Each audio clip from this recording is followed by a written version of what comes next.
Joining me now, $2 billion in assets under management is Summit Global Investments CIO Dave Harden. Dave, we got the big news about Marvell and NVIDIA striking a partnership. These things just keep accelerating. It's like a snowball where NVIDIA is investing $2 billion in Marvell, and it just goes on. So you're not concerned? You're saying go into these names? Well, especially if you're looking for a little bit of risk or a little bit of opportunity. Today's a great day. The market's up great. We all pray for peace. Absolutely. Great to be on your show again. But yes, I think Micron is a really good opportunity right here. Okay, so Micron, not Marvell, not NVIDIA. Tell me why Micron. I mean, obviously there is a shortage in memory, and that is exactly Micron's bailiwick. Yeah, I think that Micron has a better profit margin. They're down about 30% from their highs. I just think that this is a really good opportunity to come in at this time. It's had a great run, don't get me wrong. Everywhere across the street's had a great run. Everybody's aware of that. But this is a space, yes, it has a 2 beta, so this does have some volatility to it. We've seen that. But I think that this is a really good opportunity. Great ran company, growing. Its revenues are off the charts still. And so I think there's still a really good opportunity to come in here. And if you look at its earning yield, based on where it's really going, its forward PE is only at 5 and its earning yield's probably closer to 10%. So to me, this is still a really good buying opportunity, even today's move included. I'm just looking month to date. So month to date, it has struggled around down about 6%. Citigroup just cut its price target from about $510 to $425. It's at $336 right now. None of that deters you? This is sort of your aggressive trade? Still a good buy. You know, Citi did cut their price target, but they still maintained a heavy buy target on that. And if you do the math there, hey, that's still significant upside for most people. Anybody will take a 50% gain.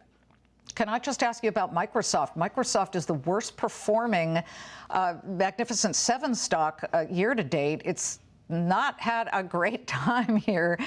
Is that just the classic case of people think, oh, this is a problem, when somebody like you says, no, this is that moment where you buy? Well, I think if you look at a couple of things, if you ask any institutional fund manager or investment manager right now what they're buying in their personal account after they buy for the firm, it's Microsoft. You know, its stock is at a 22, 23 PE. And if you look back at 3-year average, 5-year average, they're at 30, 33. It was at 33 a year ago. So it has struggled, but we're talking about a really good option here to buy in Microsoft. And, you know, it's not always about risk and return. It's also about managing risk. And that's what SGI does really well, is help people manage risk. I think Microsoft is something that needs to be in the portfolio to help you manage the risk out there.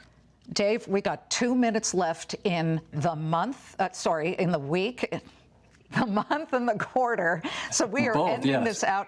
It's been that crazy, what with the war, with all of these headlines that have been hitting the tape over and over again.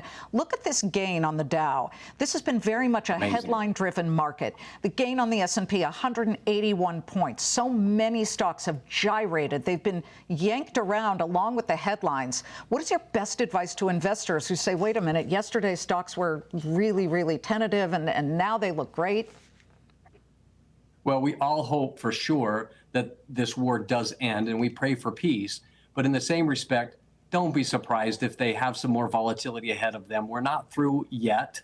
We hope for the best. Of course, glad to end this quarter, month, and day on such a good note. But the reality is that managing risk is key. So you still have to look long term. You still have to manage risk. Most people lose money as traders and make money as investors. Definitely, it's the time to look at how do you invest. And Andy Jassy of Amazon just told us that he thinks the consumer is actually holding up well. It's almost like they're getting used to all of these spark plug blows and things like that. But as we look, we know we have high crude oil. We have high gasoline, at least over the past month. We got about 10 seconds. Yes or no? Does this really start to work its way through negatively in this third quarter?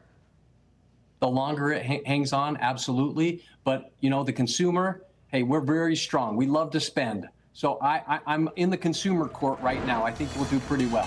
Gotcha.